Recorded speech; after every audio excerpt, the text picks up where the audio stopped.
Then we'll see who's on the board. He doesn't have time. You're not a CT scanner, so you can't possibly know that. Veronica's notoriously short patience is close to snapping. So if you could get off our bloody patient, Dr. Taylor, she corrects, spine straightening. Major Cassie Taylor, in fact, trauma surgeon. But I'd much rather get him open and see if we can't save part of his spleen, rather than letting him bleed out until we have to remove the little bastard. But you can't do that. Veronica is relieved to see the two bumbling security guards from A&E, a modern-day Tweedledum and Tweedledee in scratchy black woolen jumpers, ineffectual rubber batons clipped to their belts. At least they're built like brick shithouses. This slip of a thing won't be a match for them, Major or not. Which branch, anyway? Army, Navy, Air Force? Veronica blinks a few times to stop picturing her in uniform, or Action Man fatigues. Patient, spleen, intruder riding this gurney like a hobby horse. Focus, Veronica chides herself. Miss Mallick! Lee comes sprinting back, Peter Wickham in tow. He's wearing one of his nicer suits, Boss or Armani no doubt, and his sandy blonde hair is ruffled already. Mr. Wickham's here. I can see that, Leah.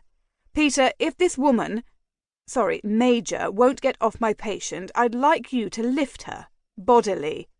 I wouldn't try it. Cassie Taylor warns, her pale cheeks getting pinker. But someone can wheel us into the nearest available operating theatre and get me some scrubs. Oh, I don't think so, Veronica begins. Since none of the surgeons here seem interested in much other than paperwork, Cassie accuses, nodding at the stack of files under Veronica's arm and then the papers in Peter's. Listen, I've got my GMC card in my bag, so if someone wants to root around in there, I can get on with this. Sure enough, there's a nondescript black leather bag by her foot. Listen. Peter tries turning on the charm, moving close, but Cassie turns away in apparent disgust. You! She barks at a passing orderly, one Veronica only vaguely recognises. Get a hold of this trolley and get us into the surgical wing. Can you do that? The orderly, 6-foot-something and muscular, looks at the gaggle of doctors and nurses before shrugging. He positions himself at the head of the cyclist's portable bed and starts wheeling them off at pace. Did she just... Peter watches them go. Steal a patient? Veronica is half inclined to chase after them, but the surgical staff will soon deal with it. She gestures for security to follow them, and they huff and puff, but they do it. Do you really care? She cranes her neck to look after them. Should she go and physically intervene? All the training says don't engage, but Veronica will be damned if patients can be picked up on a whim like take-out coffee.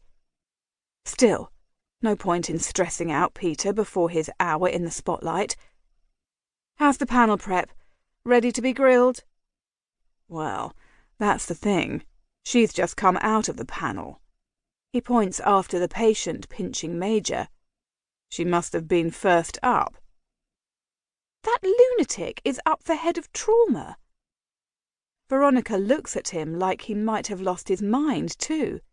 Well, I'd say that makes you even more of a sure thing, Peter. Taking it a little personally, V, says a familiar voice behind her.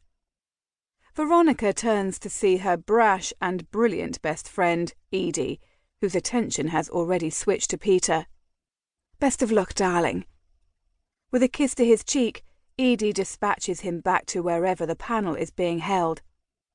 Thanks. I'll just check that someone has actually verified her, Peter says.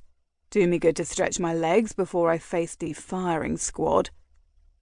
He lopes off, those easy athletic strides of his eating up the corridor. Edie! Veronica greets her properly with a brisk